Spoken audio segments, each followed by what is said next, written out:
নমস্কার, কেমন আছেন সবাই? ঘরকন্যা ন্যাচারাল ব্লগে আপনাদের স্বাগত জানাই।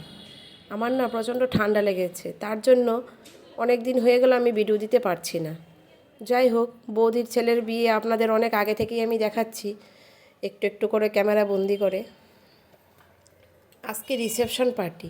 এই যে এখানে আমরা সবাই মিলে স্ন্যাক্স সব রকমের খাচ্ছি, পকোড়া বলেন, কাবাব, ফিশ বল, কফি, যাই হোক সবাই মিলে গল্প করতে করতে খাচ্ছিলাম। সব কিছু আর তোলা হয়নি, কারণ প্রথম দিকে সবাইকে দেখে না পাড়ার সব মহিলারা, মানে আমাদের আশেপাশের যে সবাই একসাথে এসছে, তো সবার সাথে গল্প করছিলাম, খাচ্ছিলাম, আর তোলা হয়নি। লাস্ট মুহূর্তে আমি ভাবলাম যে না, না তুললে তো নয়, তাই একটুখানি জাস্ট একটু আপনাদের দেখানোর জন্য একটু তুলে রাখলাম। আমারও এটা স্মৃতির খাতায় রয়ে গেল। ভিডিও করা মানেই তো তাই, একটুখানি আমাদের এগুলি আগেরগুলি দেখে দেখে একটু মনে রাখা। মেয়েরা এদিকে ফটো তুলে নিচ্ছে। লাস্ট মুহূর্ত তো বৌমাও শরীরটা খারাপ, তাই লাস্টে একটু বাড়িও চলে গেল।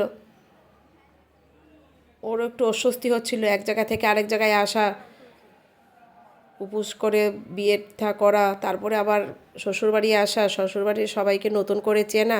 আমাদের যা হয়েছিল সেটা তো আর ভুলে গেলে চলবে না, এক জায়গা থেকে আরেক জায়গায় আসলে সবাই তাই হয়।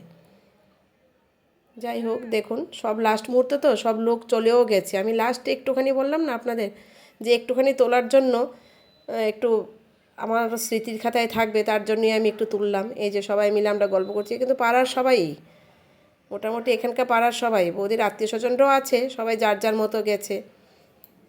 এই যে লাস্টে আমরা খেতে বসে পড়লাম। খাওয়ার জায়গাটাও আপনাদের একটু ভিডিও করে দেখাচ্ছি। খেতে খেতে তো আর সব কিছু তোলা যায় না, একটুখানি জাস্ট। আজ তাহলে এই পর্যন্তই, দেখা হচ্ছে নেক্সট কোনো ব্লগে। ভিডিওটি ভালো লাগলে একটু লাইক করে দেবেন।